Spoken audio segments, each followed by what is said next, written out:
This almost seems like breaking news, but I want to finish it up. Cathy Engelbert works for Caitlin Clark. I want to repeat that. Cathy Engelbert works for Caitlin Clark. And folks, I've done a lot of talking about this situation, and I've done a lot of talking about what the actual process and all that. Let's move forward now, because I think what everybody did is, throughout me talking all that, I kind of may have sent some information or the wrong information of what people believe or what people believe my stance is. And to put it in a correct context, Cathy Engelbert, she works for Caitlin Clark. Cathy Engelbert works for Caitlin Clark. And when you get to the closing chapter of all the business, and I've walked you through the process of Wall Street and all that takes place in this situation, Cathy Engelbert works for Caitlin Clark. Caitlin Clark is a global account. As you heard Money Mike say, I work the national business markets, okay? So that's one level of a division, right? And then you also have a couple other levels you go. They've changed names over the years, where it'd be Signature or Premier.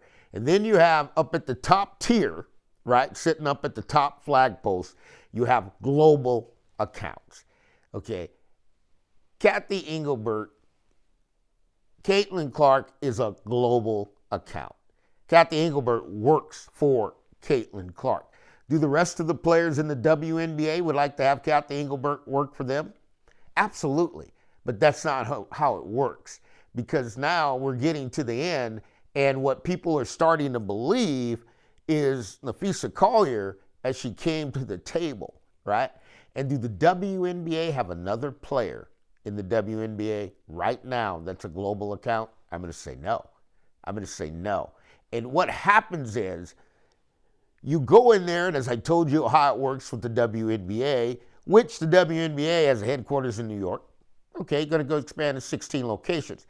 But you got McDonald's, right? You look at the number of McDonald's locations, there'd be 30,000 locations, right? I think it might have got up to 38,000 locations. It's a global account. When you look at Round Table Pizza, it'd be considered a global account. Which one of these accounts can stretch not only throughout the United States, right, which Caitlin Clark has done, and then which one of these accounts can we take international, and international would like to do business?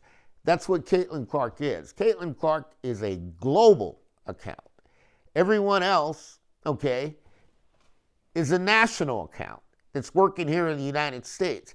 And with Cathy Engelbert, see, I don't want to get this confused, because when someone's not doing their job, okay, and there could be more on this, and I want everybody to circle back with me so I really take a different twist on it. If someone's not doing their job and they're the global account manager, which Cathy Engelbert is, and this is on a tremendous level, now she's working for Caitlin Clark. Now, is there challenges there or challenges with someone else? Because at the end of the day, folks, in America, you must understand the pecking order. There's a pecking order in America. There's a pecking order in America. Whether people want to agree with it or not, there's a pecking order. And what the pecking order says in America, now Money Mike's just going to lay it out because I understand it, and I've understood it in the 80s for years, okay? You have a white male, you have a black male, you have a white female, and you have a black female. Okay, that's a pecking order in the United States of America. As African-American men, we understand our place.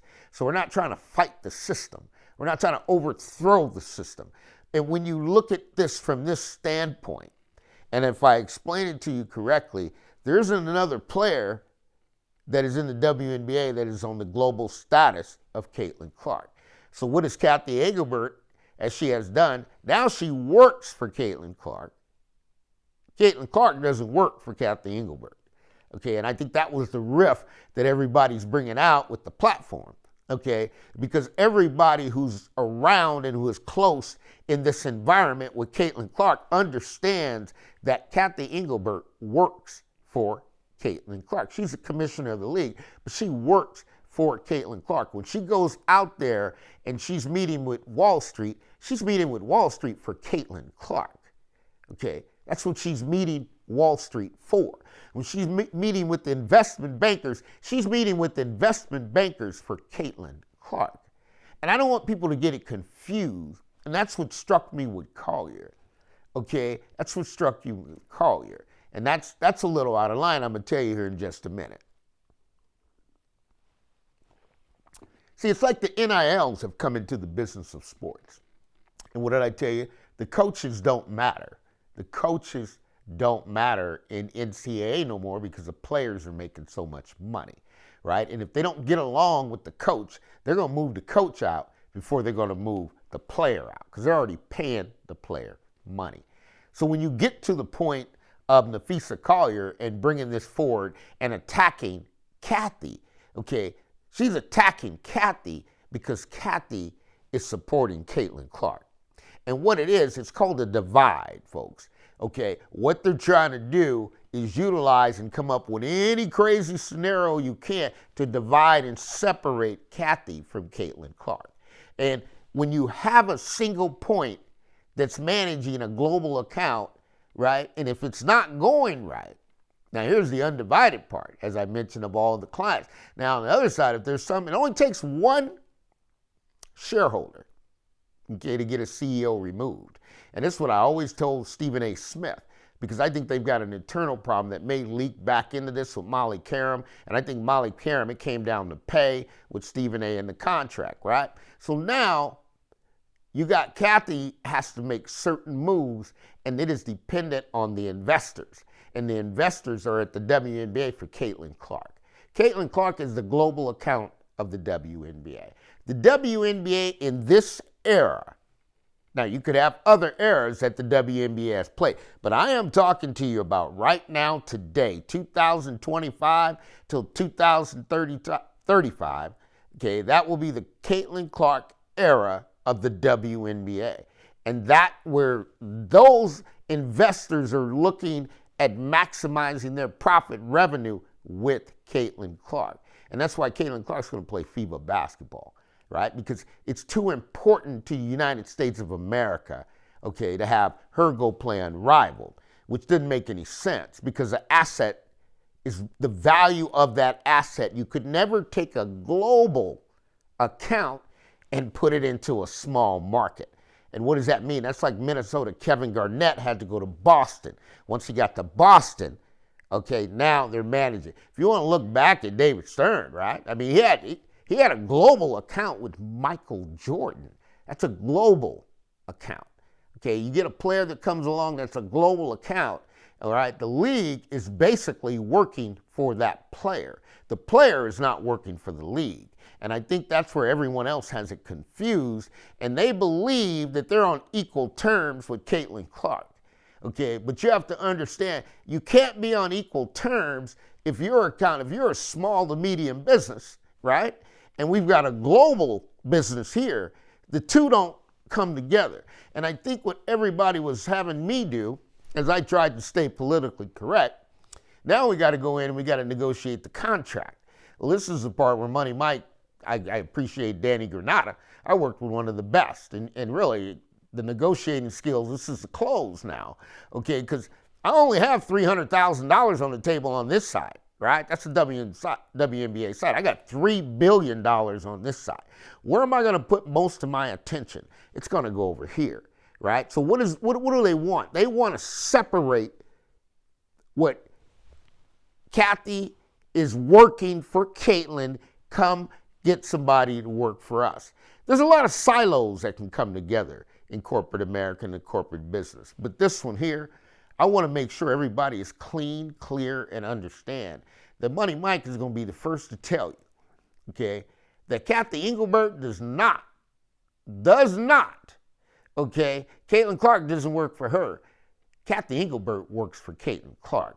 And this whole thing is predicated on that. And if Cathy's not getting that job done, now you want to get upset. Now you guys may know some things I don't know, okay, with Cathy Engelbert, because I always told you with Stephen A., it takes one shareholder. And the only thing, it takes one shareholder, right? If that person is a majority, okay, they're going to have a lot of influence on the CEO. And the CEO, if they want you gone, you're gone. right? So I don't know who's behind this, but I tell you this, one thing about Money Mike, I always tell you I never get down to player level. I focus on the organization, right? And what the organization is doing right now is they're trying to pull out somebody who works for Caitlin Clark. And then they pulled Caitlin Clark's name into it, who really, the one thing about Caitlin, folks, as we all know, and I mean, personally, I don't know Caitlin, but Caitlin comes across as an innocent individual. Caitlin has been thrown into fires, right? And when you get thrown into these fires and you're not ready for them, right? Because you really don't want to get thrown into some controversial fire. And let me explain that here to you in just a second. Folks, they used to try to dupe and dump Tiger Woods. They would try to get Tiger into every social injustice. They went to Tiger Woods, are you black? Are you not black? Half black, this black, back, black, I don't care what you call it, right? But then there's a level to this game, and Tiger Woods from Stanford, right? There's a level to this game. And when you got people who have a level to this game, sometimes you don't know their intelligent level. So Tiger never got sucked in, okay, to any type of social justice. Because why? He's playing the game of golf. And the game of golf is not a game of social justice, right? So we're not going to go to Augusta. And I admit I didn't finish it, but I was telling you about Augusta, where they wanted to have women included in Augusta for the Masters, and they threatened them. The women threatened Augusta, and they said, we're going to pull all your sponsors. You know what Augusta told them? You can pull everyone for the next 10 years. We don't care. I watched the Masters that year, folks, with no commercials, right? You got to understand that. That's the power of old money, tobacco, alcohol. I mean, there's a lot of things you can go into here, but what I'm trying to say is Caitlin Clark is America's asset. Then you understand the pecking order. You have African American. You've got to find out who you want that to be. That could be Juju Watkins, okay? But don't come over here and disturb what we have going unless there's another individual. Now, you got a lot of people starting to speak out. And I kind of went back again. You got ESPN talking. You got Pet Roy talking. You got a lot of people here. Whatever Cathy did, okay, I don't know whether she cut somebody out of the deal, because everybody's trying to make a buck, right? And you got poor little Caitlin just as innocent. And Caitlin's never going to go against the players. Now, does that mean that Caitlin agrees with what happened 100%? No, absolutely not. Absolutely not. Because here's what you're doing, right? Because everybody didn't come to this league with the same intention. Caitlin had a dream of playing in the WNBA, but she never had this part of the dream of playing in the WNBA and going through this much controversy and mess. I mean, do you think Brent would have went ahead and aligned his daughter to be in this type of mess when he just plays basketball, right? But at the end of the day, I mean, she's going to go down as an iconic. There has to be somebody that's going to come along and is going to be willing to work. I may think that's Caitlin and Juju Watkins can work together. Okay, it's not going to be an adversary relationship, okay, between Caitlin and Juju, because you got two great players. It's not like you're going back and forth, and Juju's personality doesn't fit that. So now it's about aligning two great stars, because Juju Watkins is a global account, guys. Juju Watkins is coming in as a global account. And that way, Cathy would be working with both, or whoever you put in there, right? But there's some rifts somewhere, right? So it may not be what people see, but the bottom line is, Money Mike's not confused. Money Mike's going to tell you 100%, Caitlin Clark is a global account, okay? Everyone else in the WNBA, you're just a national account. So Cathy works, I repeat, Cathy works for Caitlin Clark. The entire commissioner's chair is invested in Caitlin Clark. And it's not in the other players, and that could be a rift, right? Because the other players won't equal treatment, and that's what the women are talking about. This ain't about Caitlin Clark. Caitlin Clark's making plenty of money. Anything that Caitlin does, you guys throw her name and stuff, and I at some point, enough's enough, and Caitlin's going to have to bite back and tell you guys, I didn't say that. She's went along with a lot of stuff. I just don't see Caitlin coming up with an ideal pay me, okay, money. right? I don't see Caitlyn coming up with an idea that's saying the commissioner said this or that, because that's love and hip hop drama. I see Caitlyn, and I don't know Caitlyn Clark, but I've coached enough players. I see Caitlyn as somebody that's a prankster, that's a jokester, has fun, has never really had a childhood life because she fell in love with the